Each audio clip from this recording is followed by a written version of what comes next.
Welcome to the Good Games Podcast, episode 199.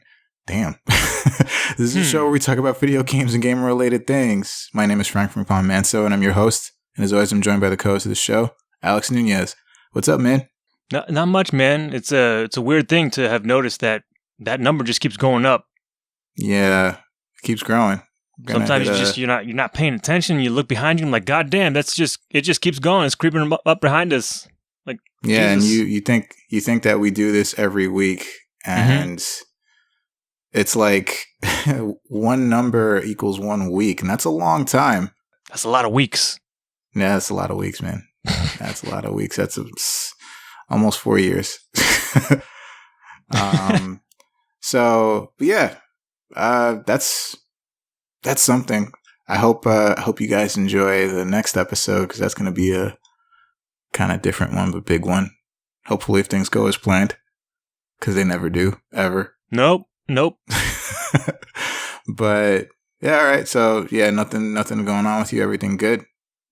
Same old. Saw a movie this weekend. Hang out with people. Movie? I saw Blockers. Oh, how was that?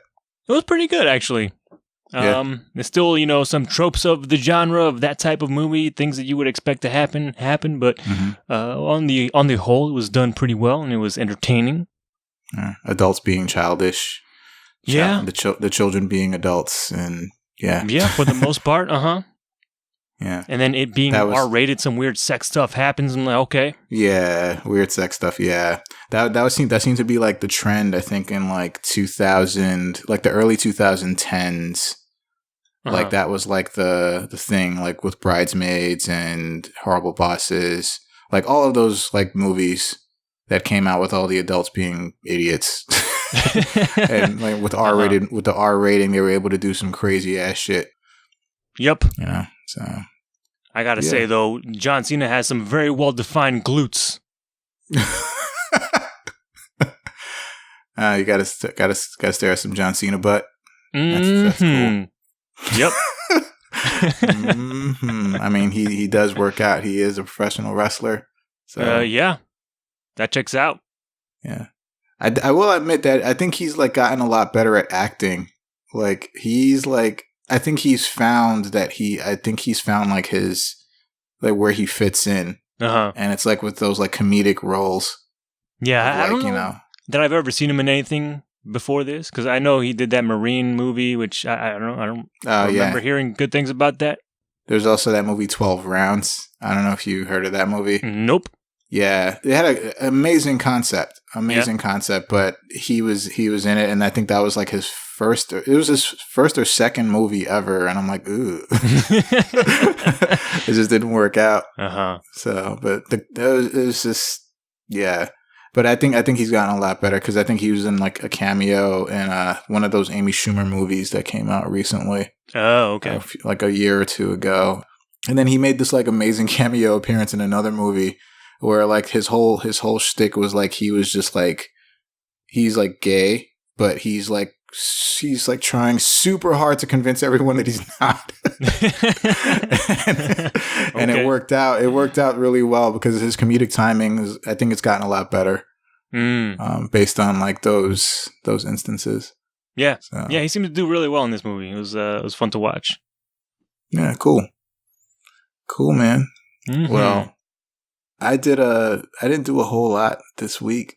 But I'll tell you what I did do a lot of. What did you do a lot of? Playing video games. Hey, me too.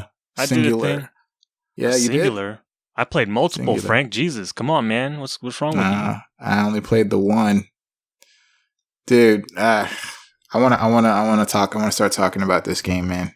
But what about my game, Frank? I brought a game to the table. Well, okay. What did you bring to the table? What game are you going to talk about this week? I got to play the biggest game that came out ever in the entire world. I played the New York Times crossword puzzle app on my phone. Not a video game. It's an app on my phone. It's a video Not based. a video game. I've talked about mobile games on this show before. It totally fits. All right. So, okay. All right. I'll indulge you. So how the New York Times crossword puzzle is known for being incredibly hard. Yep. So did you play it like on? Is it the same thing? Like the Sunday one is like ridiculous, whereas like the weekdays are, kind of like easier. I presume that is the case, but even the Monday one is kicking my ass, so I'm just a dumbass trying to fill out this stuff. Okay. But it does like help you out. You can like check out, like you can select like, oh, check this word. Did I get everything right in this word? Or you can check singular blocks if you want, just to make sure you got the right letter or on the right track. So it is a little helpful, more helpful than the paper version, I imagine, because you can do that stuff. I wonder if crossword puzzles these days are internet proof. Because I know like the clues are really vague. Yeah. But like, people can still use internet sleuthing. Because I mean, now with a Google search, you don't even have to type complete sentences anymore. You can type in like three words and or a phrase even that doesn't make any sense, and you'll come up with something. Mm-hmm. Yeah. But it seems like some of it is like hard to Google, but there are some other stuff that's, fairly easy to Google. But, it's they throw on some thesaurus-like words, or sometimes not even just a word, it's like a short phrase. So, which I wasn't expecting. I was like, I was thinking like one word answers, but sometimes it's like a short phrase, like 3 words or something like that. Okay. But yeah, I don't know. Cool. I don't know how long it'll last because you download for free and then there's like a trial period. But otherwise, you have to subscribe for like $7 a month. I think just for the crosswords to get like the daily. I think you get some stuff for free, but to get like the daily puzzles, you need to subscribe. And if you don't pay monthly, it's like $40 a year, which is still, I don't know, kind of crazy for just the crosswords. But whatever. I just find it like really funny that we're legit talking about the New York Times crossword puzzle. You fell for my trap, Frank. Like this is riveting. This is absolutely riveting. Like, I know, right? Oh my god, what could be more riveting than this? I'm on the edge of my seat right now. Talking about the fucking New York Times crossword puzzle. That shit is hard, though. That shit is hard. It is hard. It's difficult. They're like some smaller ones. They're like I think 5x5 grids. So like it's a smaller puzzle, and the words are smaller, which is cool for like a like dummy baby's like me. First crossword. Which is helpful to feel better about yourself, and then you try the big boy one, and it's like, God damn, I'm a dummy. Yeah. Yeah. Wow. Mm-hmm. Riveting. I know, right? So, I don't even know if we started the show officially yet or not. Of course we did. You did the whole intro. The music played. Come on. I know. You, but I mean, it's just like, like the first real segment where we talk about what we've been playing. Like we're talking about the crossword puzzle, and I don't even know where we are right now. What the hell? Like, okay, all right. Oh, that reminds me, Frank. I played another game this week. Really? So I have an Android phone. I believe you do as well. I do. I have the Google Play Games app, which kind of shows you all the games that you've played and that are tied to the game service. Mm-hmm. And apparently embedded in that app, it's not like a separate app. It's like within the games app. I had access to Solitaire, so I played a bunch of Solitaire as well. So, okay, all right. I'll also indulge you on this. I'm so sorry, everyone listening. Oh my god, but I have to know. Like, I just have to. So when we say solitaire, do they have like all the different types of solitaire, like the different modes and stuff like that, or is it just kind of like straight up solitaire, normal? Nothing different about it. The only modes that you get, you only have an option between easy or hard. And easy is just 1 card draw, and hard is 3 card draw. And that's the only difference. Yo, for the longest time, it's a little bit of a story, but for the longest time that I never played solitaire correctly, like when I was a kid. Okay. For the longest time. So what happens is like, how you play solitaire and you flip cards, you keep flipping cards, and then you eventually run out of moves. Yeah. Right? Mm-hmm. But then you just reflip you just like, you know, reflip your cards and you can, you know, do whatever you need to do. Yeah. I thought the first time you ran out of moves, that's it, game over. Mm-hmm. And I'm like, why can't I win at this game? Okay. For the longest time, I think I was like 7, and I was just like, I don't understand. And then and my brother was watching me play one day, or something happened or whatever. But my brother was like, he's like, so what are you doing? I'm like, oh, I'm just playing. And he's like, all right.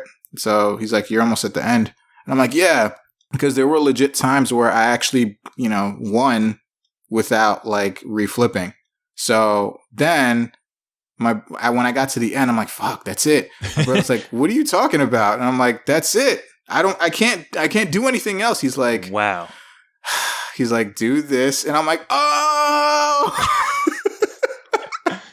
Wow. Still seven. Uh-huh. So it was within the same year. But I was just like, oh my God, like blew my mind. You just didn't know you could reshuffle the deck or I didn't know if you could reshuffle. Exactly. I didn't know that you could recycle. I had no idea. Wow. So Solitaire eluded me for almost 1 year of my life. For within that year, I should say. Is that physical Solitaire, like actual cards? Yeah, actual cards. Okay. Actual cards. Yeah. I grew up playing the Windows 3.1 version of Solitaire. Oh. That's how I learned. I actually, I use actual cards. Yeah. Yeah. So back to this Solitaire. So yeah. just Android the easy Solitaire. and hard mode, and that's it. That's it. Yeah. And No then you Spider have Solitaire or anything. Nope. Nothing like that. Not at least built into that game's app. You have infinite undos, which is helpful. But other than that, nope. That's it. Just easy and hard. 1 card draw or 3 card draw. That's it. All right. Mm-hmm. This is what we bring to the show, man. You know, you bring to the show. Listen, man, we had a rough time of it last week. I needed to calm myself, refine my center because those bad dude. I tried hard to forget. Yeah, I tried hard to forget. You just reminded me. I'm like, oh my God, that was last week. Right? It feels so long ago. It feels like a long time ago. It really does. Yeah. It feels like a really long time ago. I was just kind of trying to get that out of my memory. Mm-hmm. The games, you know, I like the episode fine, but sure. the games, yes. Yeah, no. Try to get those out. I got my refunds on them, though, so that's good. Okay. Good for you. I'm happy about that. Bubsy will forever be in my Steam library as in memorial. Goodness gracious, that was last week. All right, so I mean, are you finished? Like, do you have any more games that you want to talk about? Not really. Not that I've been playing this week, but we can talk about what you brought to the table. I mean, I played a bunch of fantastic, riveting video games. Echelon. I don't know. I'm just saying words now at this point. But what do you got for us, Fran? Echelon. So okay. So we're moving right to me because, yeah. So I picked up a little game, and I gotta say, I was very, very, very, very impressed with this game. Fuck it, I picked up God of War, man. The PS4 God of War. Like, God of War. It's fucking boring, snooze. What? You are crazy. You are crazy. I know you're not serious. No, I'm not. I'm just funning around. But yeah, God of War. Holy shit. I've been playing this as well. Shit. Alex, I'm gonna go on the record and call Game of the Year already. It's too soon, early. Frank. It's too soon. No, it's not. No, it's not. This game is incredible. It's really good. Like, don't get me wrong. I never really cared for the previous God of Wars. I played them, and I'm like, oh, they're okay. You know, like, I don't know what it was about them. It was just kind of like button mashing and just, you know, having Kratos be the rage monster. Yep. But man, like in the beginning of this game, like they just like from the beginning of the game, they just kind of like make you understand that this is a very different kind of game.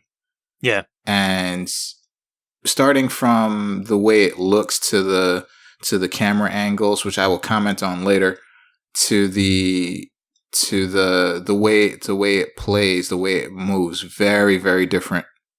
Mm-hmm. And I was kind of like, all right, this is okay.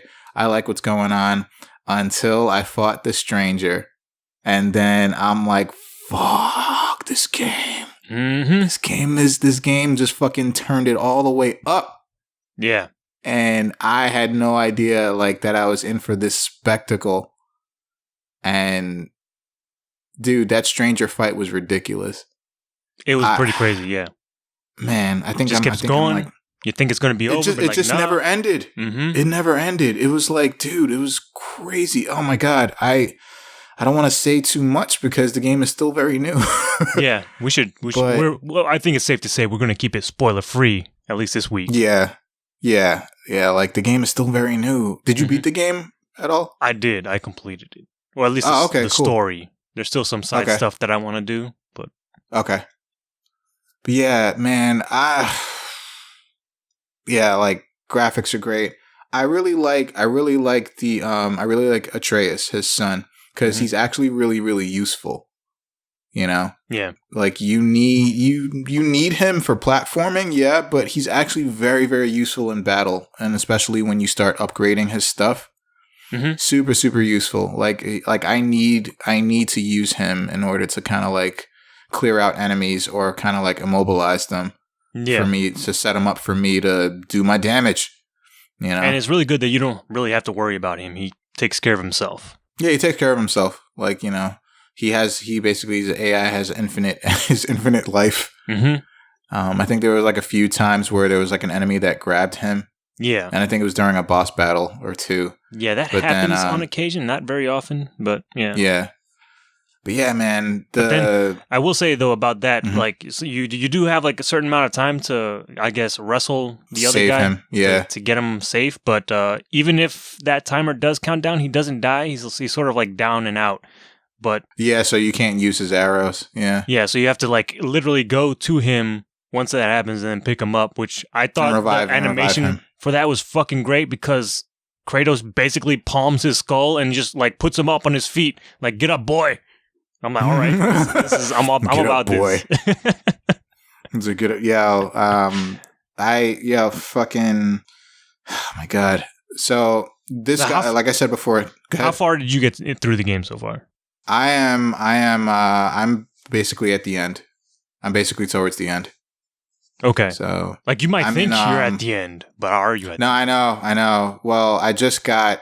Well, okay, maybe I'm not towards the end, but I'm definitely, I think in the last quarter, I actually traveled to one of the worlds, and now I'm back in Midgar, and I'm doing stuff.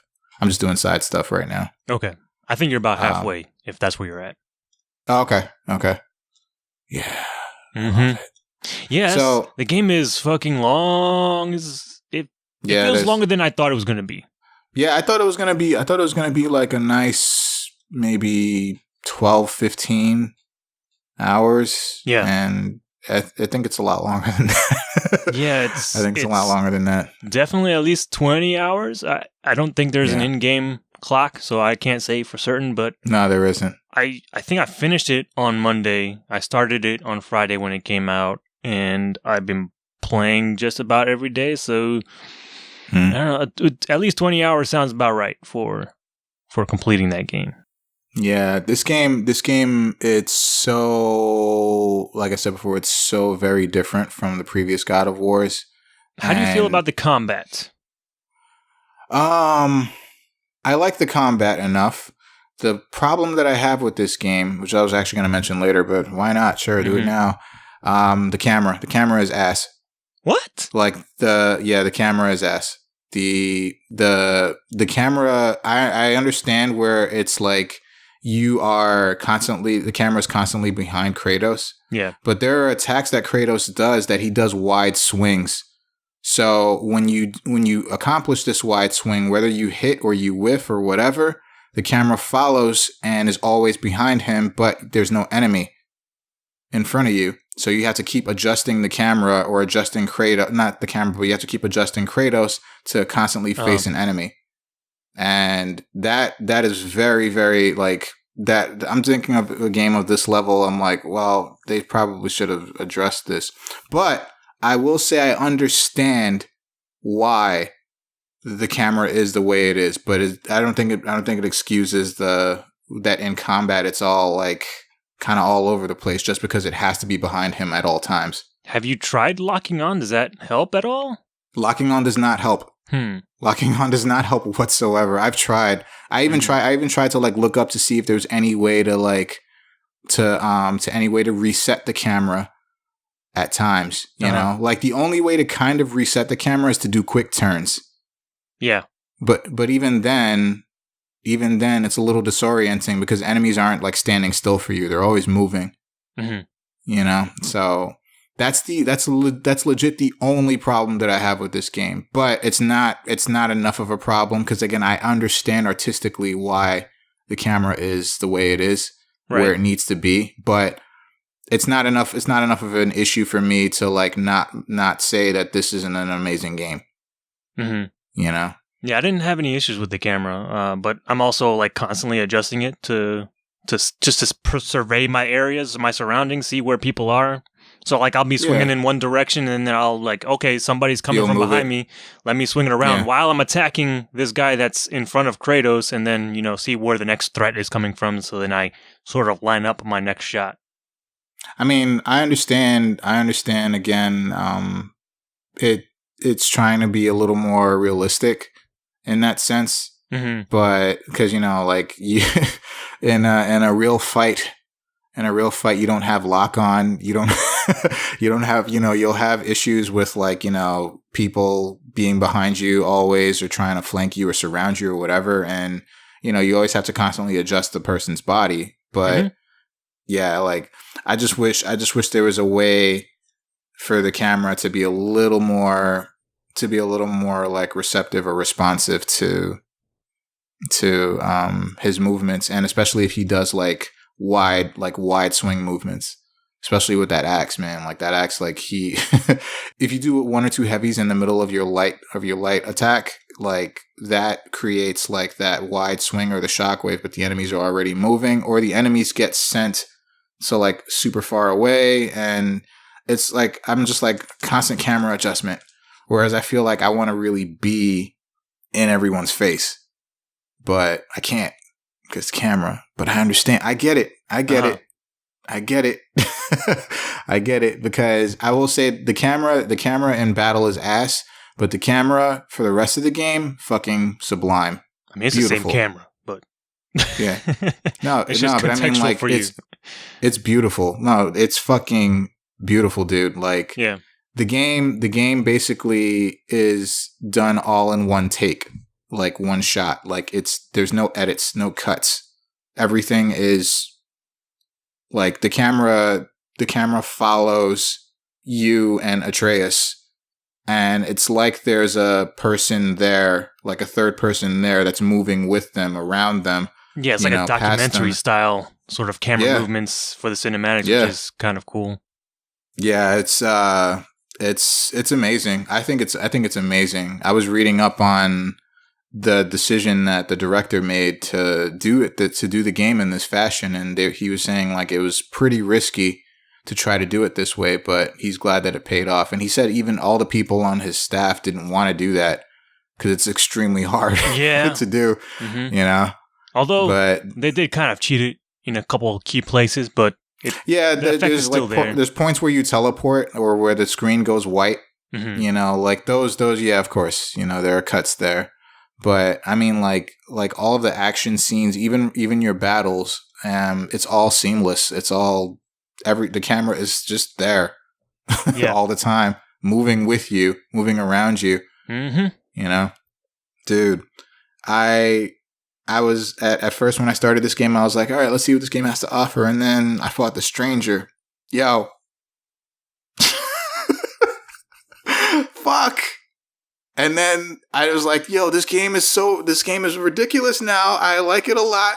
And I'm like, it can't get better than this. And it gets better. It gets a whole lot better. It gets a whole lot better. And I don't believe it. Although I do feel like that level of spectacle from that first Stranger fight is pretty rare throughout the game. There are like other bigger fights, not bigger, but there are big fights. Like you'll fight like stuff like trolls and ogres, which are sort of familiar from the old God of War games. Yeah. But like that level of like, cinematography in the boss fight and just craziness happening maybe happens less than a handful of times throughout like the entire game. Especially with like I will say there was definitely one moment that like to me was on par with that first boss fight, and I think you know what I'm talking about, because you know where I am in the game.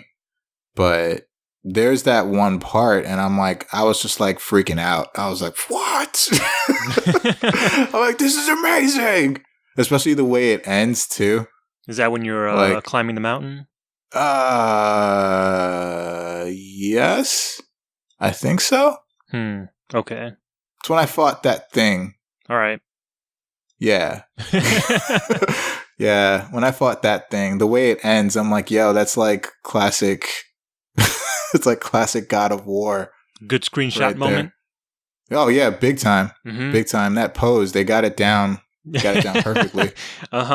I think that's right when you get the trophy, and I think by default you have the feature where if you get a trophy, it screenshots you, and I'm like, yep, that's perfect. Yeah, it's perfect. Perfect moment to do that. I was like, that whole battle was so awesome. That was like really, really cool. Although that does remind me, I think in that fight I had some like weird issues. Like, I think my biggest problem with the combat, overall I enjoy it, but there are some like weird inconsistencies with things where like the visual language of the fight, they don't do a super good job of telling you how to maybe defend against certain things. Because I think specifically, if we're thinking about the right thing, there's in one boss fight, there's they'll throw out like these ground waves through the arena, and this game doesn't have a jump button. So I assumed I could like maybe evade, like do a dodge roll over it. Yeah. That doesn't work. And I was like, I can't think of anything else that would work to defend against this. And it's literally like everywhere. I can't avoid it. And I failed at that enough times that the game gave me a little tooltip and said, hey, you can block those energy waves. I'm like, that makes zero sense because this shield they're on the ground. Does not touch the floor. It is only on my arm. Why does this work? But then I think later on I fought another boss that does a similar thing. He shoots out like these ground waves, but it's not. There are gaps in those waves. But I assumed the same what thing. You're talking about. So I was like, all right, let me block these. I'm like, nope, can't block those. You gotta dodge the waves and find the gaps like a bullet hell game. I'm like, God damn it. I know exactly what you're talking about because like, especially when you get that boss down to its last sliver of life. Yeah. Then the motherfucker just keeps doing that. And it's like you have to kind of just evade the right way to avoid getting hit by him. And I know exactly what you're talking about. That was annoying. Yeah, that was annoying. Yeah, no jump button. Some of the sometimes like the I know they warn you also with like the colored circles. Yeah, of what kind of attack is coming. Yellow you can actually block it or parry, and red is unblockable. So don't bother, just evade. But sometimes, man, I'm just like, I feel like the timing is weird sometimes. Like, I feel like because they'll do like a yellow and then they'll do like 3 or 4 attacks in a row. And I'm like, I don't understand the pattern yet because I'm trying to kill like these other 5 enemies that's attacking me at the same time. But it does feel good. It does. I will say the combat for the most part feels good though. Yeah. Like it feels very satisfying when you're able to dispatch of a group of enemies like without getting hit, or using Atreus correctly and using his different arrows to kind of like, just do stuff, immobilize, and he's attacking and you're attacking, and it seems like you're both working together really well. God. And then there are times where you just get jumped. There are times you just get jumped and you're like, what the fuck? And then there are certain enemies that if they group up on you, that they'll just keep attacking and they won't stop. Yeah. So, God, it's very satisfying to get like almost Devil May Cry style juggles, because you can get people up in the air and then have Atreus shoot them with the arrow, and then it keeps them up in the air just that little bit longer. I'm like, let me just juggle the shit out of you. I love it. There's some very satisfying moments in the combat. Oh yeah, and I have to attribute that to Atreus because like I think that's what he's there for. He's there as like combo extensions, you know. So you have in order to like really truly like get like long strings on your enemies, you have to use him in tandem with your own attacks. Yep. And with that, I also really like one of the things about this game that they put into this new version of the game is the RPG system, like the customization system that they have in this game. Because that to me is really, really, it's really good that they put it in the game, because it gives it a lot more depth. Yeah, you know? I was ready to hate that because Horizon did that, and I wasn't like super like into that system the way they had it, because it's a similar system where you don't necessarily level up by getting experience, but you can get upgraded gear, and you get drops for gear, and they're colored drops like every other loot game. And I think the only way you level up your character is by equipping higher level gear. Yeah, by just you have to just basically do stuff in the shops. Yeah, either like if you upgrade your gear, craft new stuff, then you actually go up and level that way. Mm-hmm. But I was ready to hate that because I never really found those. To me, those systems in this kind of game seem somewhat overly complex. But like specifically like the rune system, I think gives you a lot of options in how you want to tailor your playstyle, and that actually worked out really well. I was like, okay, I'm kind of into this. This is pretty good. Yeah, like the runic system is something that definitely don't ignore it for anyone who's playing or who's going to play this game. Don't ignore the runic system because it's super helpful. Yeah. For, also adding to your attacks and doing really cool, powerful shit. Yeah. And it's specifically the cool, powerful shit that you want. So if there are certain moves that you're like, I don't want to do this, but I have my eyes on this other thing, you can pick that rune and slot it into your weapon, and there you go. You can do whatever the fuck you want. At least to an extent. Yeah, I like because I think each rune move has a cooldown period, so you can't just keep spamming the same thing. Yeah, and there's one tied to the light attack and one to the heavy attack, so you can have two per weapon. Yeah, it's right. There was one of the first ones that you get was the one where he kind of blinds everybody or stuns everybody for a second, and I was like, I like that. That's very useful, and I was using that a lot. And I upgraded it and whatever. And then there was another attack that was pretty similar, but it actually did damage as well. And I'm like, oh, okay, I'll just use this one. and then the more runes I got, I was just like, oh, I like this one. And just like you, I was like, I like this one, but I'm not too fond about this one. And I want to try to use this one. And even Atreus has his own runes, but they're summons. Yeah. And I'm like, that's pretty fucking cool. That's pretty fucking cool. And I'm like, yo, this is it's pretty legit. I like the runic attacks. Yeah, don't ignore them. Yeah, they are super useful, and it just adds more to the game.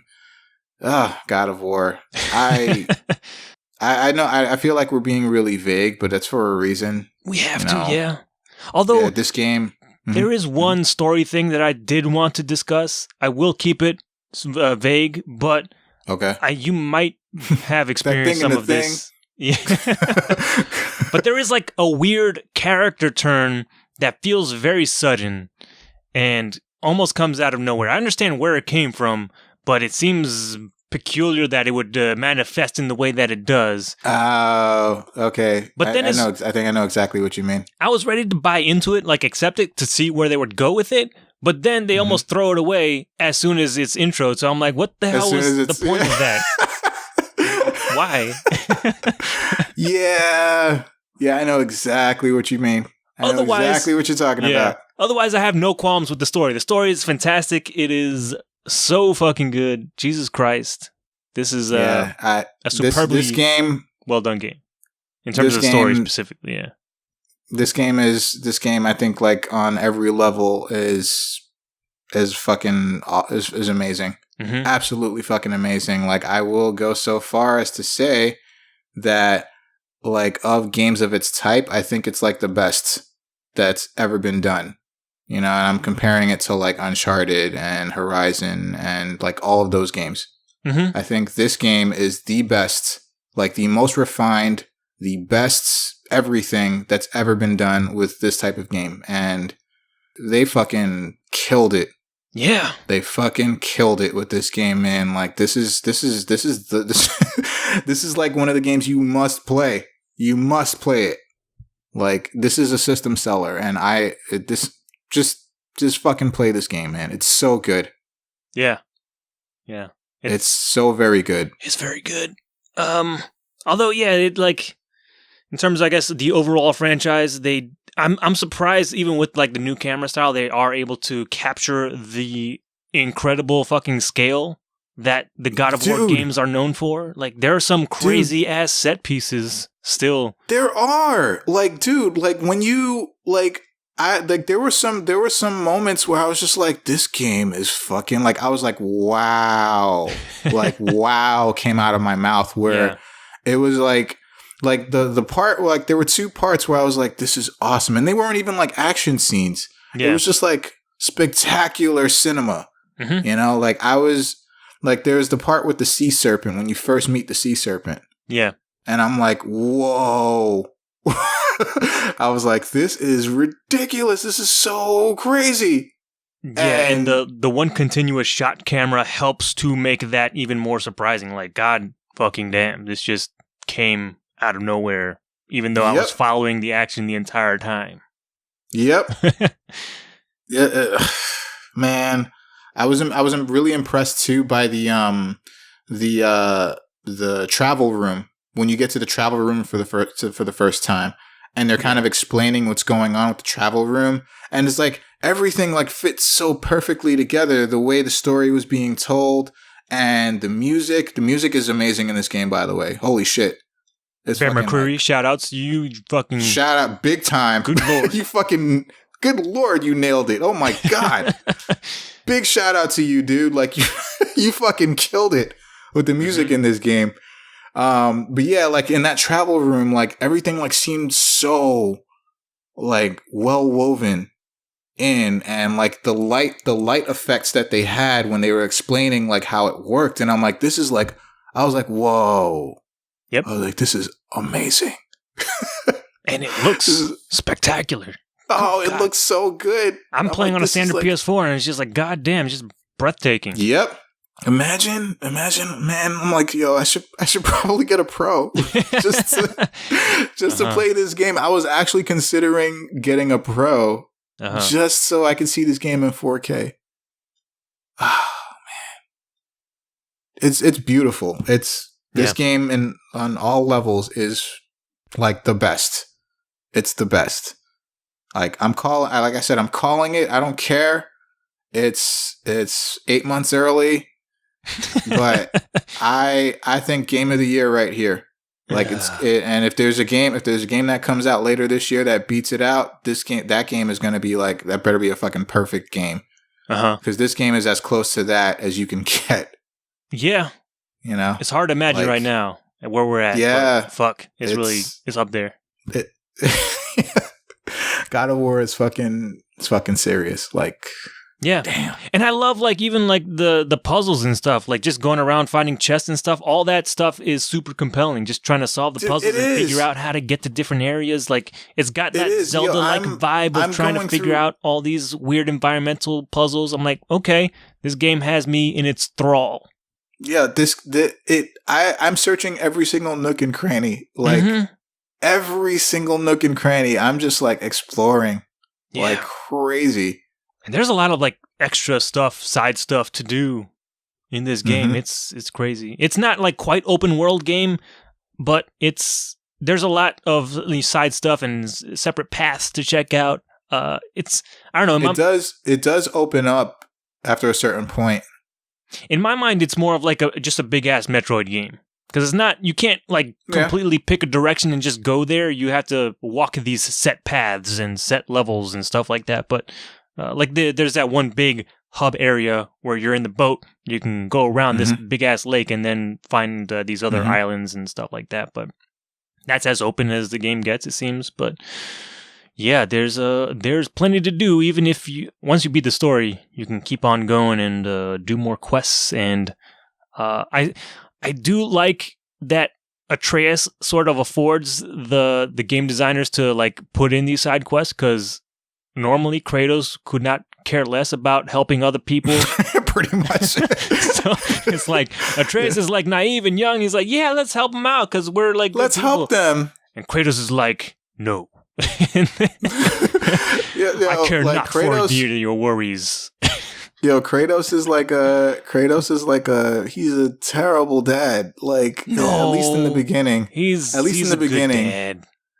He is a good dad, but I'm just saying, like, the way he talks to him though, the way he talks to Atreus, man, I'm just like, oh man. Yeah, he's very terrible. Curt. Like, you're mentally abusing this kid. Like, this is really bad. Doesn't even call him by name. He only calls him by name when he's like in danger. Or concerned, basically. And it's just like, and also there's like Kratos to me is like, it's mad funny because the dynamic in the game, it seems, is that Kratos is like the missile, whereas like Atreus is kind of like the guide in a way, the guide to the missile. So like Kratos is the one like opening doors, telling Atreus to like go through these gaps or these like little crevices or whatever. But there's one part of the game, I don't know if you remember this, but this is one part of the game where they literally come to a door because Kratos spends his whole time opening doors for everyone, right? I don't know if that was intentional, but it must have been because it was hilarious. But they literally come to a door and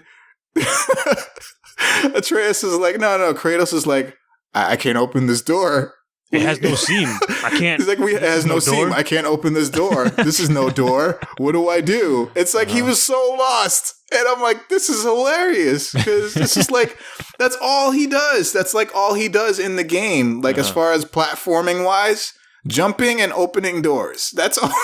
That's all he does. Yeah, he's the brute force guy, where Atreus is like he reads stuff and does the magic stuff. Like he's the smart one. Department. He's the brains, and Kratos is definitely not the brains. He's the brawn. Oh God, is he the brawn? Man, some of the solutions to problems, he just uses all of the brawn. I'm like, okay, yep, this is still God of War. This checks out. I think every character, every secondary character, like mentions it to him. That's on his side, mentions it to him. He's like, there's a puzzle, and it's like, all right, we got to try to figure out how to solve this puzzle. He's like, why not just break the door? Or why not just destroy everything? Why not insert ridiculous feat of strength? And like, what? Really? You're going to do that? Hell yeah, we're going to do that. I'm like, holy shit. Most of the time, yeah, that's what you're going to do. Most of the time, that's what you wind up doing. It's great because a lot of the characters have heard the legends of Kratos and they meet him and he's like, and then once they see it firsthand, like, God, even the legends kind of toned it down, it seems. Yeah, they were like, whoa. And I don't know, man. Like Atreus, sometimes I'm just like, how naive are you, though? He's like, you're really strong, Dad. Like, no shit. Yeah. Like, no shit. This dude is fucking lifting like whole entire big ass oak trees. He's like lifting like these giant stone boulders. It's just like, no, this dude is strong is an under exaggeration. Yeah. This is like, yeah. Like he's fucking strong. Like he's strong. Mm-hmm. Yeah, man. No, like this, the game, getting back to it, man, the game is fucking amazing. I love it. I very much plan to play it again right after I'm finished. Have you been playing on normal or challenging mode? No, I played on normal. Okay. Playing on normal. I went and bit the bullet, and I went challenge right from the beginning. Mm-hmm. Hasn't been too bad. Wasn't it? A bit, yep. Yeah. But it's what I signed up for. Like, most fights aren't too bad, but there are occasionally some arenas that are a little problematic, especially when some certain groupings of enemies. Or especially if like there are some higher level enemies that just like can one-shot you. One-shot you? Yeah. Yep, it's hard. But yeah, I stuck with it, and there were a couple of areas that I found very frustrating. One in particular was, I'm again keeping it very vague, but it feels like God of War. I'm sure it has done this before. I can't remember specifics because it's been so long since I played the other games. But it does like the classic beat 'em up thing, where it's like they basically, it's not exactly this, but you know all the elevator parts in those beat 'em up games where they throw every single enemy type that you've ever fought, bosses included, and you gotta fight off wave after wave. That happens, and then doing that on challenging was breaking me. I was like, God, very challenging. Yeah, damn. Yeah, especially like in some of those parts they use like the weight of I think they use the weight of the enemies or the weight of something. Oh, there's like these two things that distribute the weight unevenly on the elevator. So you have to kind of like kill the enemies before you can like move those things before the elevator like collapses, and it's just kind of like it's pretty annoying. Yeah. Yeah. I'm talking about a different elevator. You haven't gotten into it yet, but yeah, that wasn't as annoying for me, but that other one, God, it's everything. Oh, okay. I look forward to it.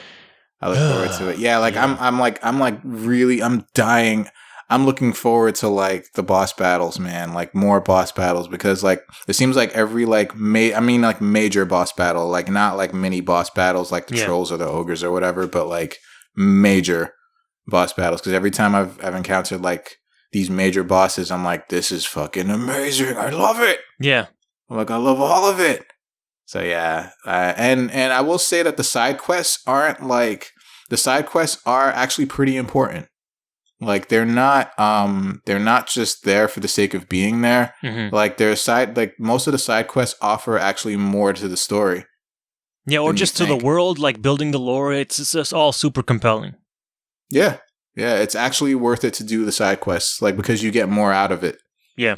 You know, it's not just go from here to here and get this thing and come back. No, it's like go from here to here, and then you'll start to understand a little bit more of why you did it and how it's affecting everything around you.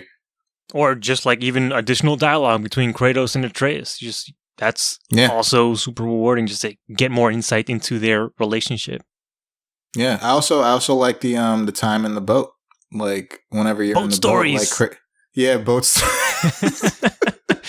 Yo, Kratos' stories are like I'm trying to think like if I've heard any of the stories before, but he only told the tortoise story and the of the tortoise and the hare. Yeah, that's the only one that I recognize. Everything else, I'm like I've never heard these stories before. Right. So I kind of think they did the tortoise and the hare to kind of like start you off, kind of like, oh, he knows that story, and then the other stories is just like, what? And I'm like, I've never heard any of those stories before. So I heard there was one about the scorpion and the frog. I've heard that, but I think when I've heard it, it's always been that one, a turtle instead of a frog. Oh, that one I did hear as a scorpion and I think it was a turtle as well.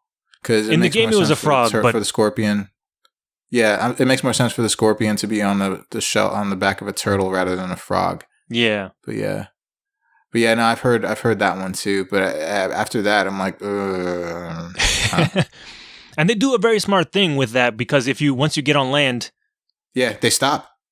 Yeah, and then once you get back into the boat, they eventually pick up where they left off, and it's like natural. Like somebody will say like, "Hey, can you?" Or Atreus will be like, "Can you continue that story?" Or you remember? Oh, here's what we were talking about. Let's talk about this, and then they just pick it up. It sounds very natural, and it's a really good system.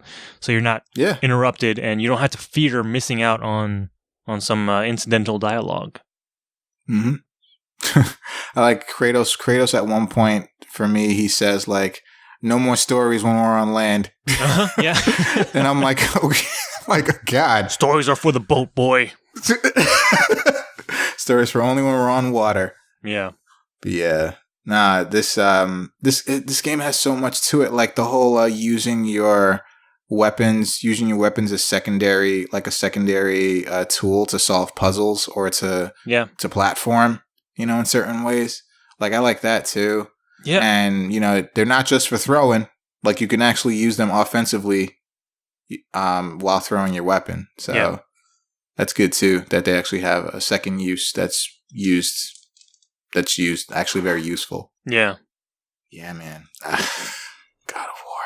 It's so good, man. This is definitely a game that I want to like 100%. Maybe I'll get the platinum for this because I just want more. Yeah, I need more of this. I don't want this to be over. Like, I don't want this to be over, man. Like, this is an absolute spectacle of a game. I think like technical achievement all the way around. It is wonderful. Yeah, it's wonderful. And I never thought I'd say that about this game because I wasn't really looking forward to it. But I'm just like, all right, let me just get it and try it out. And because I liked the other ones enough, and fucking blown away. I was like, oh shit. Yeah. I'm like, I know what I'm playing all weekend. And yesterday, and today, and tomorrow, and it's I just couldn't. Every time I had free time, I was like, I'm booting up the PS4. I need to play more God of War. And I was sitting down for at least like 4 hours at a time. I just needed more. I did not want to stop. Yeah, I was even talking to people at work about it. Like, like my coworker was asking me, he's like, "What's God of War about?" And I'm like, oh, "Let me tell you." Let me tell you, boy. So I actually what you know about that? I actually convinced him to get it, and then we talked about it again the following day, and he's like, "Dude," I'm like, "Dude," he was like, "Dude," I'm like, "Bro." Because he had heard about the Stranger battle, and he said on forums that he was reading that he saw like everyone was talking about that battle. Yeah. And so I'm like, yeah, man. I'm like, you got to play it for yourself. You'll see. Mm-hmm. Yeah, man. It's so good. So dramatic and so it kills me, man. It kills me that it's all just so well done. I'm going back. I actually stopped playing Dragon Ball FighterZ. Holy crap. Yep. I stopped playing Dragon Ball FighterZ for this game. I'm going back to it, of course, but I stopped while I'm playing God of War. No Dragon Ball. Wow. So, yep. Yeah. That says a lot. Yeah. No, that's how high quality this game is. Yeah. Yeah, it's super good. Mm-hmm. So more God of War talk next week? Not next week, the week after, I guess. Probably, most likely, yeah. Yeah. Because I'm definitely going to keep playing. I don't know what else I would play besides God of War at this point. Yeah. Yep. You heard it here first. Game of the year. Game of the year. Right here. Right here in April. But all right, man. I think we're done being vague about this. I don't know if there's anything else you wanted to add. I was kind of shocked that they patched the game so frequently after release. It's pretty much every day. Almost every day. I think one day there was like 2 patches in one day. I was like, God damn. Oh, really? Shit. Ridiculous.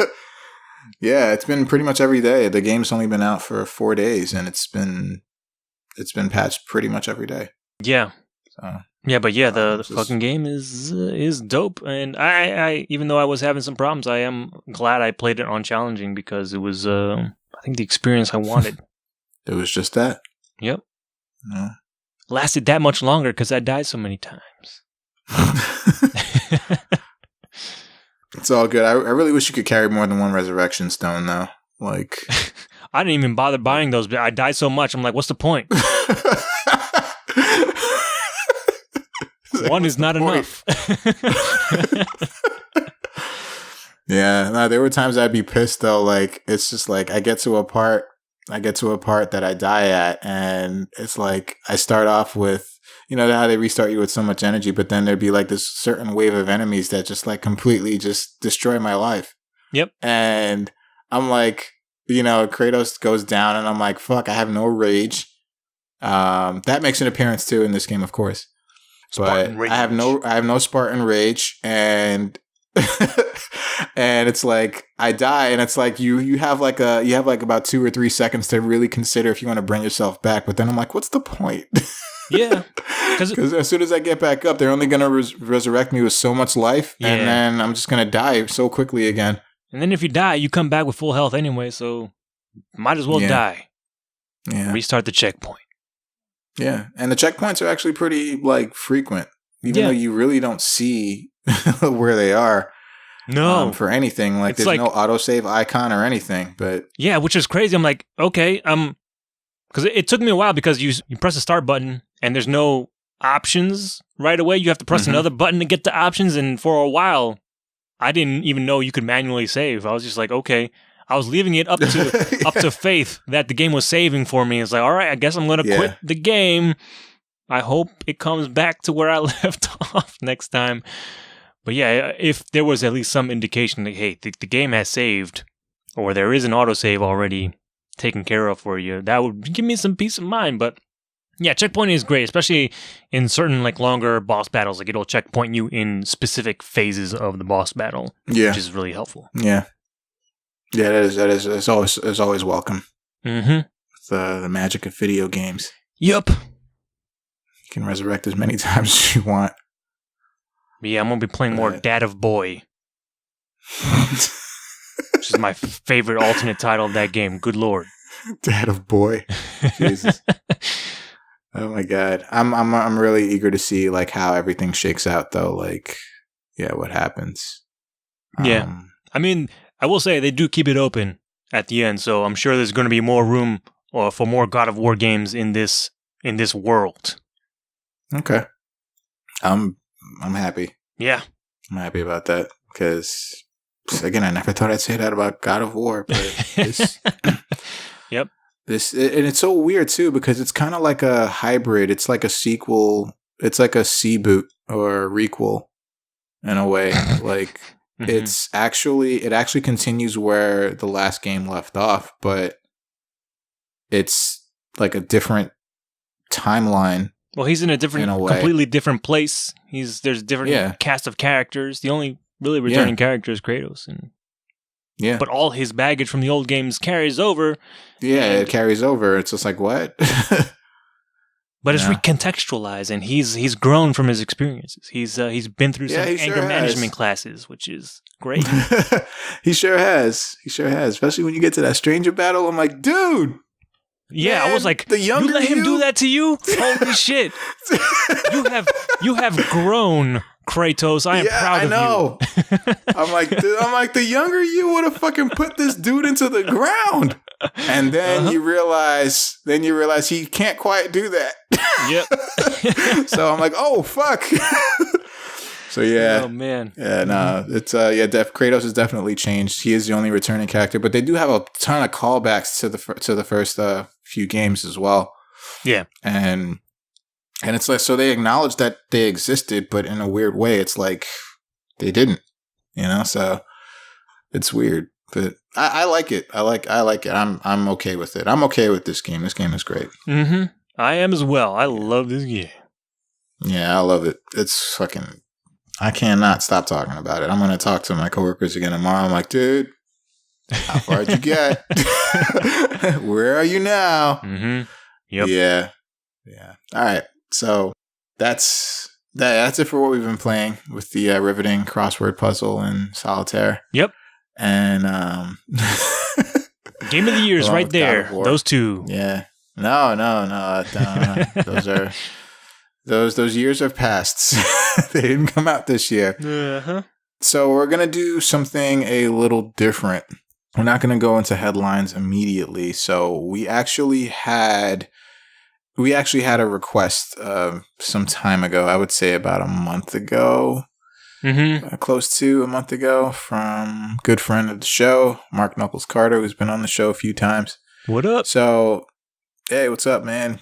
He made a suggestion for us, and it's like, it might be something to consider. It's getting close to that time. So he said that he just wanted us to make like E3 predictions. So I think he just kept it like that. It was pretty vague, and I'm like, oh, okay. So it could be like what is coming down the line, like, or what we want to come down the line. For E3 this year, and E3 is a little more than a month away.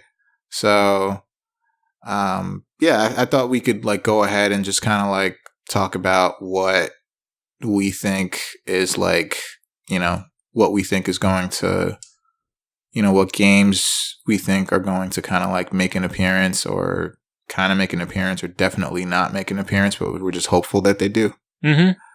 Yeah. So Mark, we're gonna follow your suggestion, and we're gonna try to nail this thing. We'll see how we do, and we'll see how we do once E3 comes around. And but I'll see you there. So we can talk about it then as well. So all right.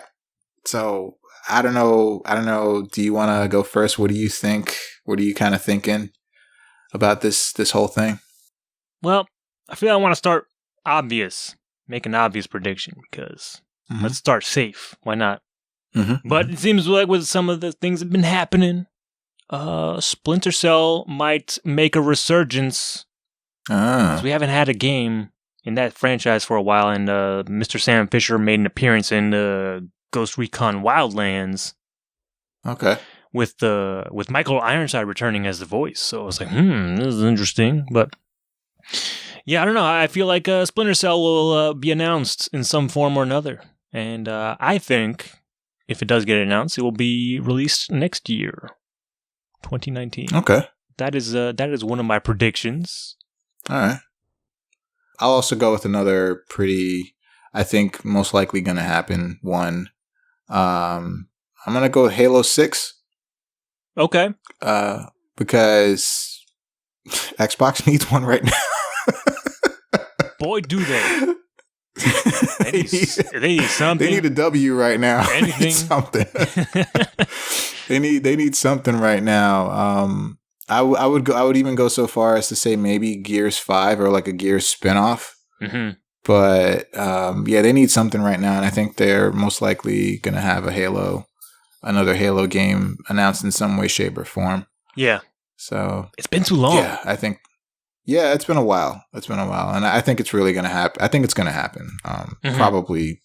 Probably, yeah, likely it's going to be announced in some way. So yeah, that's a most likely prediction on my end. Anything else for you? It is more of like a personal wish list sort of thing, but I really want to see something on Hitman Season 2. What is next on there? Because I know they announced some like a definitive edition of Hitman, which includes everything. I think even like I forget the last thing that they did, Patient Zero pack. But I want more new Hitman levels and shit to do, and I want to see that happen, because this game needs to thrive, because it's that good. Yeah, Hitman is pretty legit. I have played Hitman. It's good. It's really good. It's really good. All right, I'm gonna go on the same level, kind of wishful thinking, but I'm hoping that it, maybe, why not? Sure. So I love these games, but I'm just hoping that Ubisoft kind of like pays more attention to these games. But I want a new Rayman game to surface, because Origins and Legends were both amazing, and I think we need more of that. Although I do think that Ori and the Will of the Wisps, which I'm very much looking forward to, which was announced last E3. Yeah. I think that's kind of like taken over to me as like the pretty 2D platforming game that actually has a lot of depth. But I'd still like to see a new Rayman game. Like, come on, guys. Come on, guys. It's wishful thinking, but I mean, it's not entirely out of the scope that it could be announced. But I'm just hoping that it comes out at some point. Okay. Yeah. So back to you. What do you? Anything else? I think I have another wishful thinking thing. Not sure which one is crazier. I have like two other wishful thinking things, but the first of which is, I think you everybody knows or should know by now, but I want Virtua Fighter 6, man. Make it happen, please. Please. Every other fighting game has had a resurgence except Virtua Fighter. Make it happen. Dude, I don't know, man. Like there's it's kind of, I think it's kind of a possibility they might do it.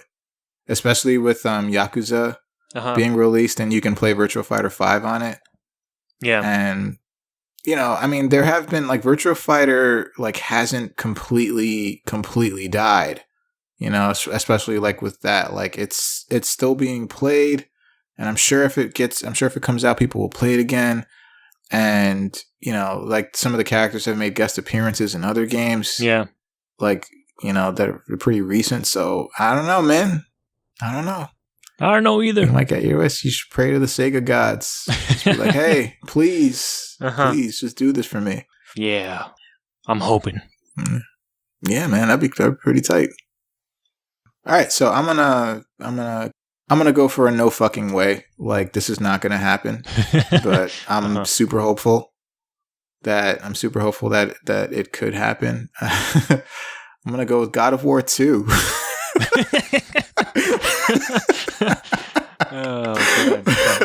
God of War 2, the sequel for this game that just came out, and they're already announcing a sequel. Hey, I'm pretty sure it's been greenlit. I'm pretty sure they might actually be even working on it right now, but you know, they could just say so. I feel like it's the last thing they're thinking about right now, but I don't know. Who knows? I'm sure they can say so. It's just like, come on, guys. Come on, guys. You guys worked so hard. Just bring everybody back together and just toil for years and years on end to bring us another masterpiece. Come on, guys. Let's make it happen. God of War 2. Let's go.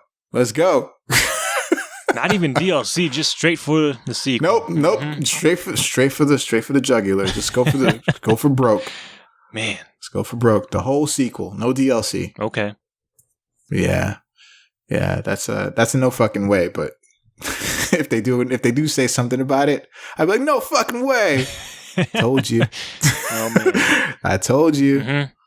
So, all right, back to you. What you have anything else? Yeah. So it feels like From Software has been on a pretty good kick lately. They've been putting out hit after hit. Seems like they can do nothing wrong. What if they brought it back? Armored Core. Whoa. Yeah. Holy shit. I'm thinking. Is it like a rebranding or a sequel?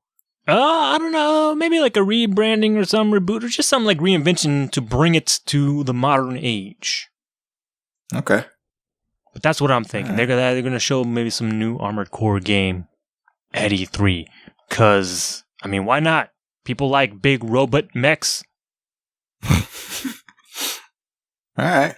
And cool. Yeah, I don't know. I've never been a fan of that franchise, but, been casually interested. But yeah, robots are cool. Sci-fi is cool. And the way they do things, people seem to enjoy. Cool. I'm gonna go with another kind of like not happening. On a more serious note, I want a Final Fantasy 16. Do you now? So, but is that because you liked 15 so much? You want more? No, I just want them to make a better Final Fantasy game. Jesus. I want them to make a good Final Fantasy game, like, because the past few haven't been great. You know, I'd say like the past 4 haven't been great. Hey, 14 is all right. For 14's credit, to 14's credit, I hear it's actually pretty good. I just never really got into it. Yeah. But I have a PC, so I'm actually going to do that now because I can actually test out my specs on my PC with the Final Fantasy 14 tester demo thing. Okay. But yeah, Final Fantasy 16 because I'm just hoping for Square to kind of like rebrand their flagship series because I don't understand. Like they haven't been doing great. for a while, and they've put out some like a few decent games in this time that they've merged with Enix, and I'm not saying that's the cause of all of this, but I will say that it seems like since they merged with Enix that hasn't been such a great track record for them. They've published some good games too, but that's just because they published them. Like Tomb Raider or Nier. Yeah. But I'm just hoping that they at least like maybe hopefully pay more attention to what makes them what puts them on the map, what put them on the map for so many years, and kind of just like really put focus into a new Final Fantasy, a good one. Times change, man. Yeah. Yeah. Like, because I'm thinking of games like Bravely Default, which were fantastic games. Yeah. Like the second one, maybe not so much, but the first one was fucking awesome. Mm-hmm. And like they need to like get back on that level. Not so much like the whole like, original turn-based JRPG system and whatnot, but like just that level of quality. They need to step it up like big time, because 15 was trash. It was hot garbage. People seem to like it. That's who. I don't know. People who love their little travel boys and cup noodles. Yeah. I mean, I will say, like, everybody, like the characters weren't terrible, but the game had like 15 minutes of story, and everything else was side quests that didn't matter, but you had to do the side quests in order to like level up, in order to go through the game. So it's like the side quests were the actual game, which didn't make sense. But yeah, it's I'm just hoping and wishing. All right, back to you. So what else you got? This is also me being crazy and wishful, but I want a Nintendo Switch Lite. What? Give it to me, baby. Or some hardware revision of the Nintendo Switch, which I guess addresses some of the current issues with the Nintendo Switch. But yeah, that's what I want. They're gonna announce it. It's been a year and change since the Switch is announced. It's getting old in the tooth. We need a new version of the Switch. Wink, wink. Well, although I do feel it is too soon for something like that to happen, but still. So what's not too soon? So to kind of like follow your lead, what's not too soon that might, I don't know, maybe it's a possibility. It's maybe PlayStation 5. A reveal of a new PlayStation system. That does feel too soon. It does? Yeah. I mean, it came out 2013? I think that's right. Yeah, 2013. And it seems like the generation gap is getting shorter between systems. And now they're even like upgrading systems. But I'm not sure if that's like delaying the process for like putting out a new console. But yeah, I don't know. Yeah. I mean, I don't know. It's not really wishful thinking. I'm just thinking like maybe they might like drop that bomb on us and say like, oh, coming out, but not for like another 2 or 3 years or something. But we're working on it. Right. Yeah, I think that might be a possibility. But what I was really gonna say, is I want, kind of sticking with this Final Fantasy kick. I want a Final Fantasy IX remake. Because Final Fantasy IX is still probably the best Final Fantasy game ever. And then there's like 6 and so on. But Final Fantasy IX, make it happen. People want it. People really want it. It's pretty much regarded as the best Final Fantasy. Just make it happen. God damn it, Frank. Not gonna happen. They haven't even made the Final Fantasy VII remake, and you're already asking for a Final Fantasy IX remake. Jesus Christ. I mean, everybody knows that Final Fantasy... The way they're going about the Final Fantasy VII remake, that's another story for another day. But anyway, the Final Fantasy VII is the most popular Final Fantasy. Yes. But I think it's subjectively, I don't think it's the best Final Fantasy. I think it's really good. But I think 9 is the best. And I think the majority of people who've played Final Fantasy games agree that 9 is the best. But Frank, this is a business. You already nailed it. It's the most popular. Final Fantasy VII is the most popular Final Fantasy VII, which means and translates into more bucks, because this is what it's all about, buddy. We gotta make them monies. Don't you think? And again, this is part of that whole rebranding thing. I think they really need to pay attention for quality right now, because they have the money. They obviously have money if they had a fucking game 10 years in development for it to come out and fucking be whatever the fuck that was, you know? But they have the money, and I understand, of course, people always want more money. Okay, sure. But I mean, like, just really kind of like focus on the quality, and then money will come that way too. Because you'd be surprised. More people will like Final Fantasy IX than 7, but 7 is just more well known.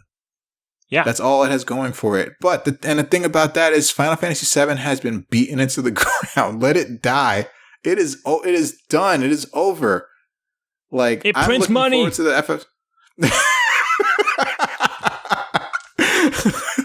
I'm looking forward to the remake, but not so much, because we've had like spin-off movies. We've had fucking 4 or 5 spin-off games.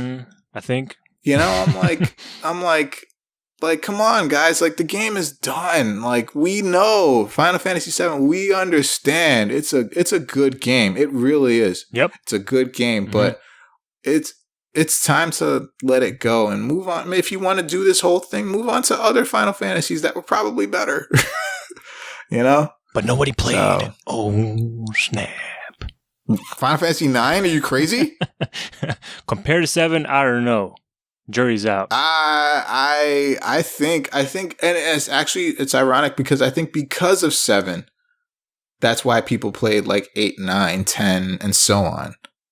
You know, like, because of 7, because 7 was like a lot of people's like baby's first RPG. Yeah. And then from there, that kind of like opened the floodgates of like RPGs, and that's when like RPGs were like on and popping at the time. People even like went and played like Breath of Fire. I thought I was like the only person that played Breath of Fire. And then I'm meeting a whole lot of other people that are like, oh, I love that game. I'm like, how did you know about that game? And they're like, oh my God. But it came out around the same time as FF7. Yeah. So yeah, I just if they're gonna remake a game, you know, sure, remake Final Fantasy VII. And then when you're done with that, move on to the best Final Fantasy, subjectively to me. But move on to that one. Okay. Move on to, because they already kind of tried to do it with 10. And that was just an HD remaster. Yeah. But they kind of like did things with it. You know, so they tried to do it with that. And then, you know, so why not 9? You know? HD remaster of 9. I know it has a PC port, but like HD remaster of 9. That's all I'm asking. Anyway, I like that you threw in like once Final Fantasy VII remake comes out, and I'm like, okay, in 2030 they'll start working on Final Fantasy IX remake, because that's how long that shit is going to take. That's episode 1. Yeah. I don't know, man. But all right, I'm finished. But hey, I mean, people wouldn't deny. Would you want a Chrono Trigger? Wouldn't you want a Chrono Trigger, like a good Chrono Trigger, a good Chrono Trigger like remake of sorts? No, leave it alone. It's fine as it is. Like, it holds. So you see, okay, it holds up the way it is right now. So you see, the way you feel about Chrono Trigger is how I think a lot of people feel about Final Fantasy VII. Just stop it. I'm not saying like it needs to exist, but the reason they're doing it is because it fucking prints money. I don't think 9 is going to be like the surefire win that something like 7 will be. But they can still do it. I think they can still do it. They could, but in the position that they're in right now, they're not in a position to take those kinds of risks. They need the surefire thing. Because they've been making some bad decisions lately. Yes, they have. Yes, they have. And yeah. All right, I'm done about that Final Fantasy IX thing. But God, just come on, guys. Come on, guys. Just realize what's better. Obviously. So, back to you. Anything else? Yeah. I have one final thing. There's going to be not 1, not 2, but 3 high profile studios / publishers, battle royale style games announced at this E3. Huh. Yeah. I just seemed like a crazy idea. Battle royale is all the craze right now. Mm-hmm. Everyone wants a piece of that pie, so I'm saying like there's going to be a bunch of those kinds of games, maybe trailers and stuff being announced at E3. There has to be. Interesting. Mm-hmm. Yo, you're kind of making me think. Oh shit! I just thought, or maybe not even just like pure like standalone games, but like maybe even like additions to existing franchises. You know, like the Call of Duty stuff that was being swirling around. Okay. Mm-hmm. All right. Well, I'm shit. You had me just thinking of something. Well, share with the class, Frank. What's going on? Power Stone 3. The fuck are you waiting for? Power Stone Battle Royale. Collect all the stones and then meet up in the circle and fight to the death. I'm thinking more along the lesser line of Arena Fighter, like Power Stone was, and Power Stone 2, definitely. But yeah, sure. Sure. But Power Stone 3, yeah, what the fuck? What are you waiting for? You have the rights to all of those characters. Like, come on, guys. But to be fair, that team that made, like, you know, Street Fighter 3 and Power Stone and Marvel vs. Capcom, the older versus games aren't together anymore, so. Oh, yeah. Yeah. But it's that good old Marvel vs. Capcom Infinite. we're gonna get an Ultimate Marvel vs. Capcom Infinite, I promise you, and no one's gonna care. I doubt that's the case because they aren't even talking about that game anymore. It's like, it feels like it's dead in the water. Yeah, pretty much. Just pretty much. Goddamn shame. But all right. Well, I have one more. Totally not gonna happen. Because I mean, we're gonna get like our usual suspects of like games that have already been announced and stuff like that. Yeah. I'm sure we're going to see The Last of Us 2 probably going to take over Sony's conference. We're going to see more Anthem, Beyond Good and Evil, Metroid Prime, FF7 Remake, you know, Shadow of the Tomb Raider, which was just announced. I think that's like a crazy prediction right there that we're going to see that game. I think we are. I mean, why not? They already had like preliminary footage, so they might show a little bit more of it. Not much, but... we might even get like the Division 2 that was recently announced as well. Yeah, that was confirmed. But what I want most of all, not God of War 2. God of War 2, of course, I want it, but God of War 3. Close. I mean, let's like this is super wishful thinking. I don't know. Maybe it's a possibility, but maybe not this year. But I want Sonic Adventure 3. You madman. I want Sonic Adventure 3. You crazy person. I want a Sonic Adventure 3. You know why? Because Sonic Mania, maybe Sega's finally understanding, like, maybe we should give the Sonic franchise over to fans. Hey, Frank, you remember what came out right after Sonic Mania? Oh, Sonic Forces. Sonic Forces. Yeah, that's like the worst game ever. Next to Sonic Boom, I heard that's like terrible. Oh wow. Yeah, no. I want a Sonic Adventure 3, but like, you know, like Sonic Mania style, like, you know, just let others handle it and stop trying to do stupid shit with Sonic. Just take it back to the good old days. Even the good old days of Sonic Adventure. Nah. You know? Like, nope. Yeah. Nah. Yeah. Mm-mm. Yep. That does not hold up. Mm-mm. Yeah. Nope. Yeah. No, it does. Nope. Very much. Absolutely not. Yeah, it does. Nope. Very much. Check out Bad Games Part 2. Cause fuck that shit. Not a bad game, dude. Not a bad game. Not Today a bad game at all. Playing it in this day and age, it's a bad game. It's not a bad game, dude. It's a good game. It's just, I don't know. I think you were a little hard on it. Like, it wasn't like critically panned, you know? But I want a Sonic Adventure 3. Just, come on, guys. Like, bring Sonic back. to classic days and just do it right. Like Sonic Mania did. Just do it right. Follow their lead. Like, you guys are the developers and you have some money. Come on, make it happen. Because I used to see Sonic Team and I used to be like, yay! And then I see Sonic Team now, I'm like, ooh, yeah. God. Mm-hmm. Like, what happened? Man. The ever-present march of time. That's what happened. Wishful thinking. Wishful thinking. Uh-huh. But all right, man, anything else? That's all I've got. Yeah. I know we were kind of like a bit all over the place with predictions, but this was just kind of fun. It's kind of fun. I kind of like discussing like shit that's not gonna happen or shit that's probably gonna happen, like God of War 2. It's happening. Sure, it's happening, but they're not gonna talk about it this year. Maybe not today, maybe not tomorrow, but someday. And we're like, God of War 2, and I'm gonna be like, yeah. And hopefully it'll be 2019. Oh man, when it comes out. So, all right. So now we are hopefully that kind of like floated your boat, Mark. I'm hoping that that's what you were kind of looking for with that discussion. So yeah, let us know what you think, man. So yeah, let's move on to headlines, right? As we normally do. It's gonna be a long one.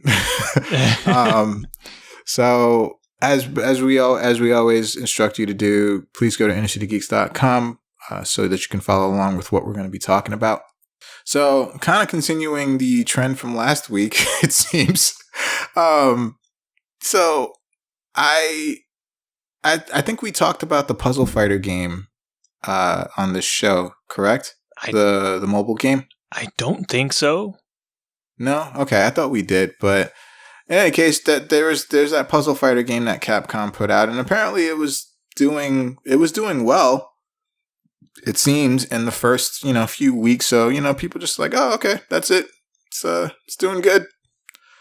Keep people who play it, people who don't, and it's all good. It'll stay available. That's not the case. Oh well. It's actually going to be. They're actually going to pull the game. And I was like, what? Why? It seemed to be doing so well, but apparently it wasn't doing as well as Capcom wanted it to do.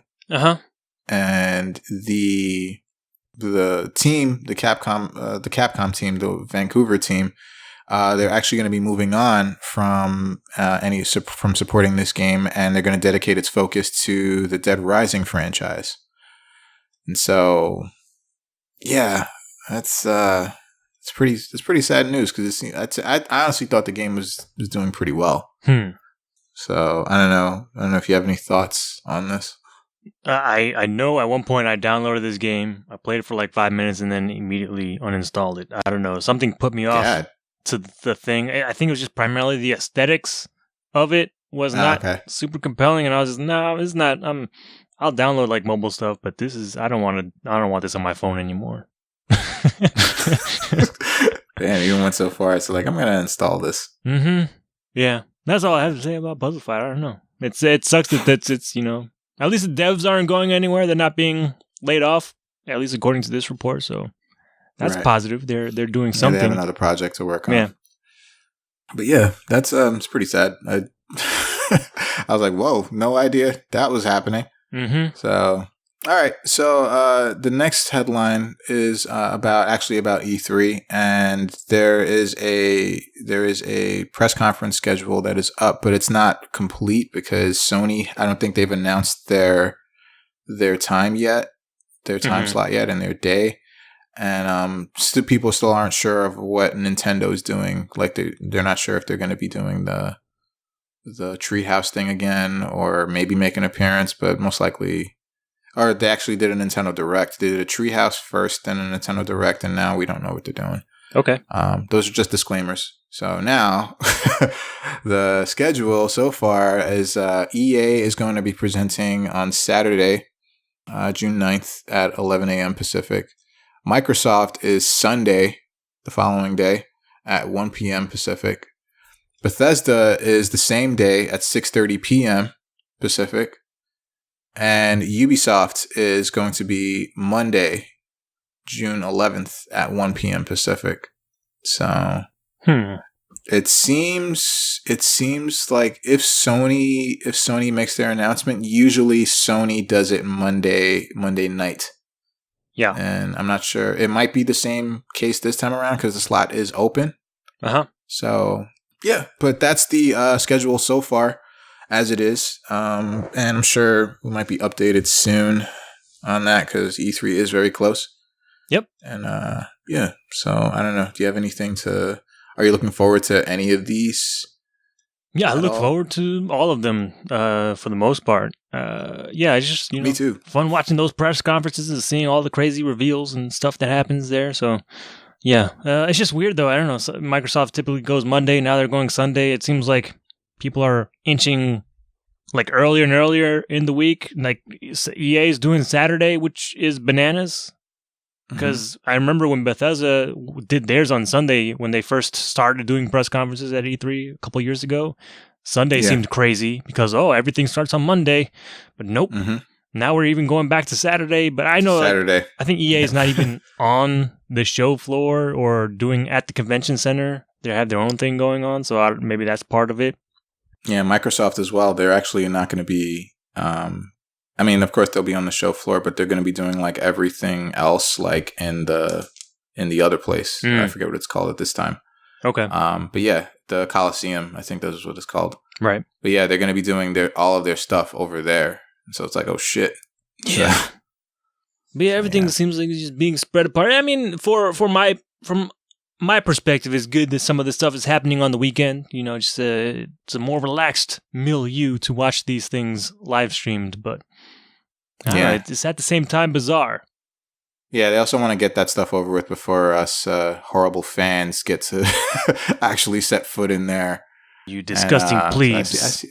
I see what they're doing. I see what they're doing. No, but I think, but on real talk, it is because, I'm pretty sure it's because since they were able to let fans in, I'm still not sure about this year, like how many more or less, but... because they let fans in, that they kind of had to kind of spread things apart to compensate for the amount of people in the space. Although there's more than enough space to hold like all of those people. But yeah, it's still, I understand from their perspective. So, all right, cool. So the next headline is it's kind of cool. Xbox players will soon be able to link their Discord accounts to right into their profile, actually. Nice. Yeah, so that's actually really cool. They say, think of it like adding another linked social media account to your Xbox Live account. And they also say that Discord's new integration will make it easier for gamers to connect with friends and see what friends are playing and so on and so forth. So it's supposed to come out in a few weeks, but I'm not sure exactly what date. Okay. But yeah, that's kind of cool. I know, well, I have an Xbox One. I know you don't. Nope. But do you see this maybe making like a bit of a change in the wave of things? I don't know how big of a change, but I was actually wondering like when this would happen eventually. Like I would assume maybe some Discord integration would come to the consoles one day. And this is a cool start. I like what they're doing, especially because the Discord friends list. You can see what people are playing, just like on the sidebar if you're friends with them or if you're in the same server with them. So that's always cool to see. Like, oh man, this guy is playing this game. I can join in with them. And then if you can see that like on your phone, even it's a good way to like promote you to join up with your buddies and play games with them. It would be even cooler if they could implement like voice functionality directly into Discord, so you can do like cross-platform talks and stuff. Yeah, but, that would be cool. I'm sure that is a long way away, if even it ever becomes a thing. But just this one little thing is pretty cool. Just that you can see what other people are playing on your different console accounts, at least on Xbox side so far. But yeah, that's cool. I think it's great. Cool.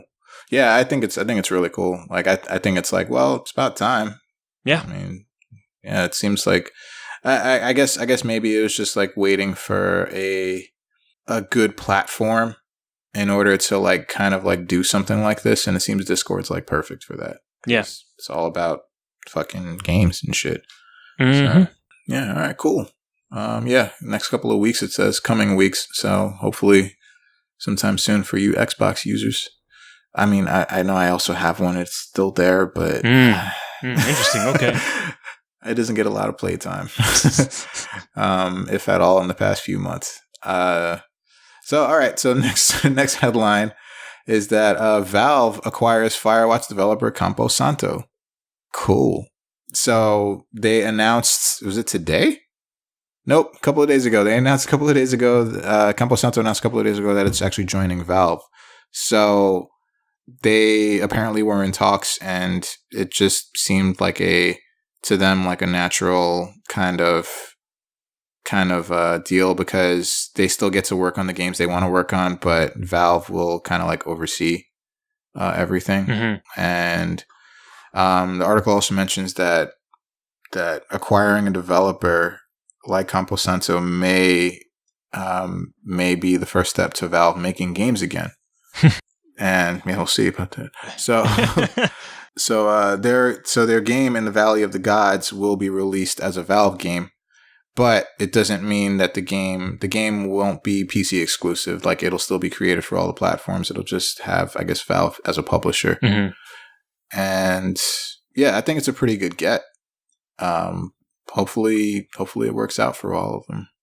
I don't know how you feel about this, because I know you played Firewatch and you enjoyed it. Yeah, and I like a lot of people that are working under Campo Santo. So when I first saw the headline, I was like, oh my God, this is terrible news, because they're getting swallowed up by the crazy entity of Valve, and they're going to be making Dota hats for the rest of their lives. Yeah. But yeah, it's the way it sounds, it seems like it's a good situation for both parties. They get to do their thing, make their own games. At least this game, I don't know what the future holds, but it also makes sense because, Valve, it had been going around that they lost a lot of their head writers behind some of, like, especially like Portal 2 and stuff like that. So that in and of itself meant they couldn't put out like their typical sort of games, or at least the games that we're used to seeing from them pre-Dota. But yeah, I don't know. I'm curious what this partnership brings specifically for Valve. I don't know if they get involved with anything like any of their pre-existing properties like Half-Life, or if we get another Portal down the line. That's kind of intriguing. But yeah, I'm happy for those guys that this deal works out for them, and they get to keep their own creative voice and creative independence. Yeah, that's super important, I think. Yeah. To any like developer or content creator of sorts, like if you get to keep your creative spirit, yep, you get to keep your creative like outlet, you get to do anything that you want to do, but you're just under, so I guess like within some limits, but you get to explore that, then I think it creates better quality. Yeah. So yes, hopefully it could work out. Well, I mean, we'll see about Valve making games again, but hopefully it could work out. Well, I mean, they are making that card game based on Dota. That's a game that counts. Sure. All right. So, and finally, we have. Well, I have things to say. But don't we all? All right. Yeah. So the headline is Detroit Become Human developer Quantic Dream sues French media over articles on toxic work conditions. So the gist of it is that David Cage, who is known for his story-driven games, I'm using quotation marks here, his story-driven games, I should use the quotation marks under known for his story-driven games, Beyond Two Souls, Heavy Rain, that other game that came out recently. The fuck, was that other game that came out? Beyond Two Souls? Did you say that? Yeah, I said Beyond Two Souls, Heavy Rain. Indigo Prophecy? Okay, so I guess Beyond Two Souls was the last game that he did, right? Yeah. Okay. So, so this game, Detroit Become Human, is coming out soon. Yeah, so he is suing the French newspaper Le Monde. Well, specifically, he's suing their journalists because they were reporting on. They had reports. There was also a website media part. I'm sorry. He's suing them for libel on the studio's working conditions. So apparently, there was like articles written about like how there are like horrible working conditions for the staff, posing in like, or like having like character models in like that are like half naked or like in Nazi outfits, and photoshopping employees' faces on dumb racist stuff, and you know, management making inappropriate sexual comments, racist comments, and to which Mr. Cage says, "Oh, you know." They quote the Cage saying and telling the paper, like, do you want to talk about homophobia? We're working with Ellen Page, who's fighting for LGBT rights. Do we want to talk about racism? We're working with Jesse Williams, who's fighting for civil rights in the United States. Mm-hmm. And he's like, judge my work. And I'm like, that's where I stopped, like full stop, like on this article, dude, because look how many black friends I have. I'm not racist. Exactly. That's basically the fucking argument that he just said. He's like, I can't be racist. I have black friends. And I'm pretty sure Ellen Page wasn't even out when that game was being made. She wasn't. I'm pretty sure. And she actually tried to sue him. Yes. She tried to sue him. Like because of the same shit that they're writing about here. Yeah, because there was like a nude model in Beyond Two Souls that of her. Didn't make it in the game, but like the assets I think were on the disc or something, and she was exploring legal options there because she didn't sign off on that shit. Right. It's like problematic as fuck. Yeah. Like fucking asshole. Mm-hmm. like for real though, dude. Like, nah, man, you can't fucking you fucking don't fucking say that shit. Like he's saying like just like, oh, like we're talking about racism. Well, I work with Jesse Williams, who's fighting for Yeah, the response to all these allegations was dumb as fuck. It's just so tone deaf, so I don't know. It's just dumb. Like, I forget who it was. I think it was the co-CEO of the company that came out after these allegations and said something to the effect of, I will defend my honor. And I was just like, what the fuck is wrong with you? Jesus, how are you going to say that? Jesus Christ.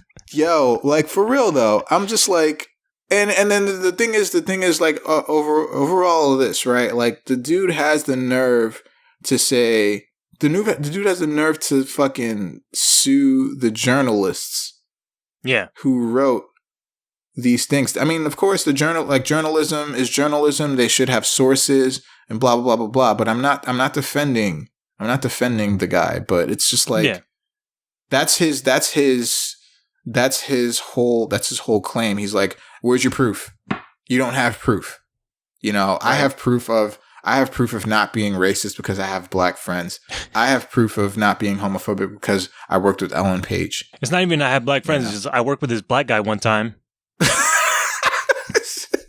That's what I'm saying. I worked with this black guy one time, and he's fighting for civil rights. Also, so, I think prior to him, more important. With like the big civil rights stuff that Jesse Williams was doing, I think he did his Detroit work before all that stuff came out. Yeah, he did. It was like years ago. So I was like, I don't. You don't have much to stand on there, Mr. Cage. Yeah, you're a fucking asshole, Mr. Cage. Yeah. Yeah, so this is a thing.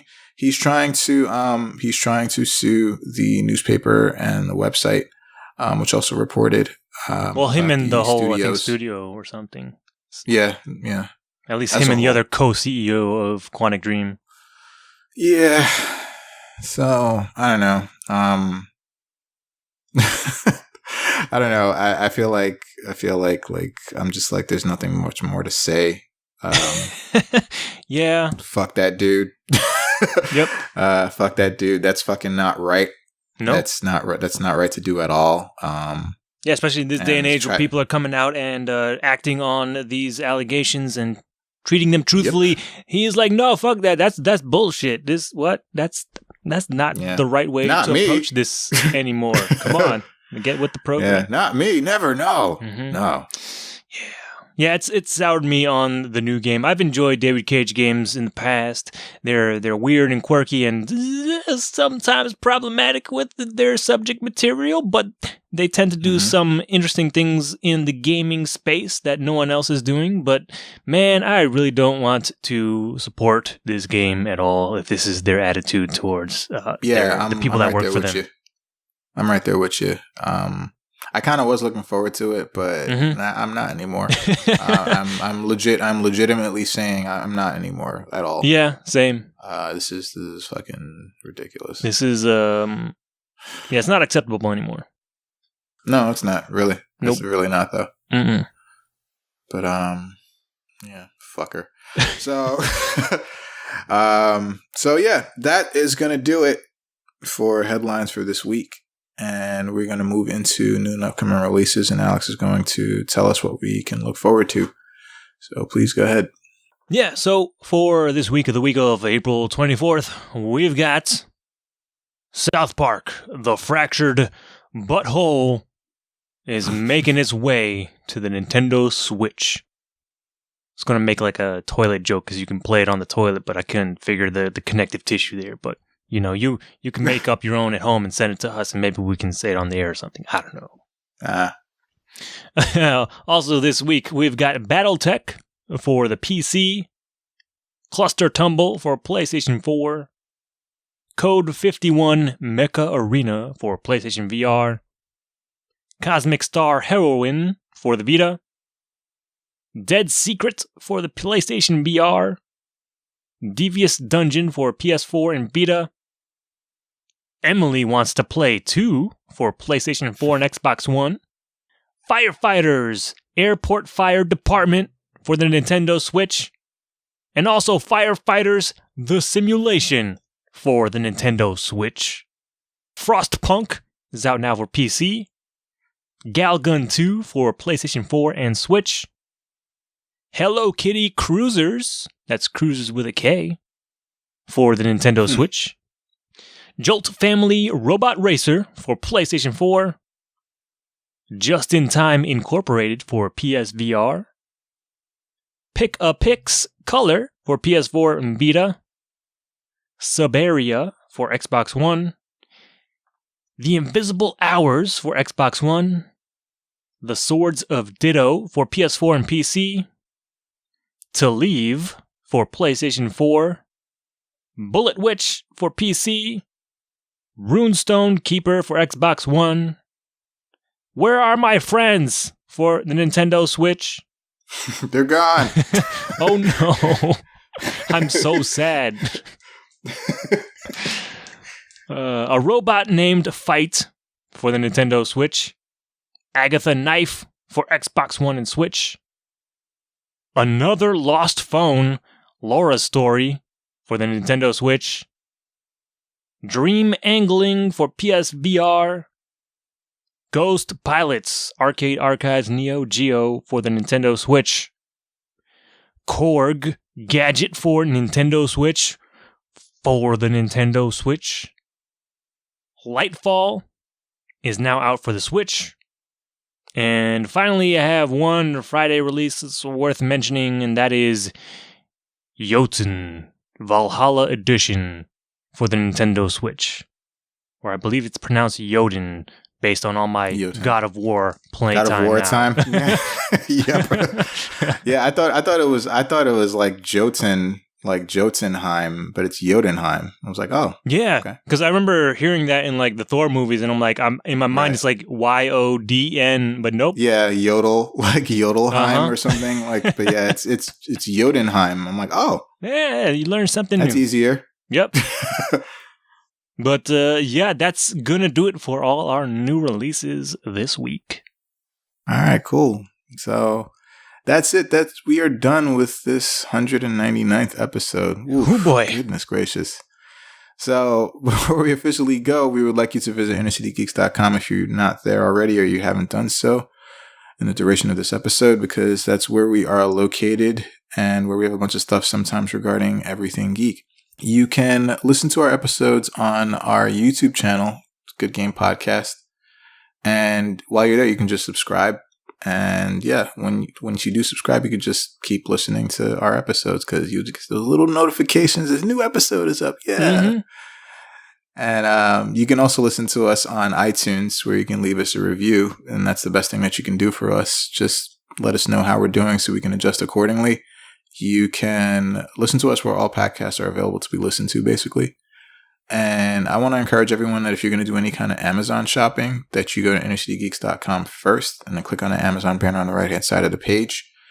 When you do that, it'll take you to the site and then buy whatever it is that you were planning to buy. And when you do that, a little bit of that will come back towards us so we can provide more show and more content just for you. You can reach us on all the social media outlets, mainly Facebook, Twitter, Instagram at Inner City Geeks.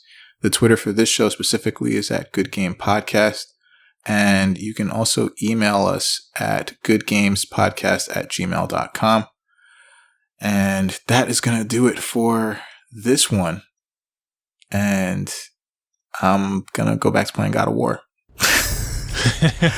So we're going to say goodbye. And in leaving, as always, we say good games, everybody. Good games.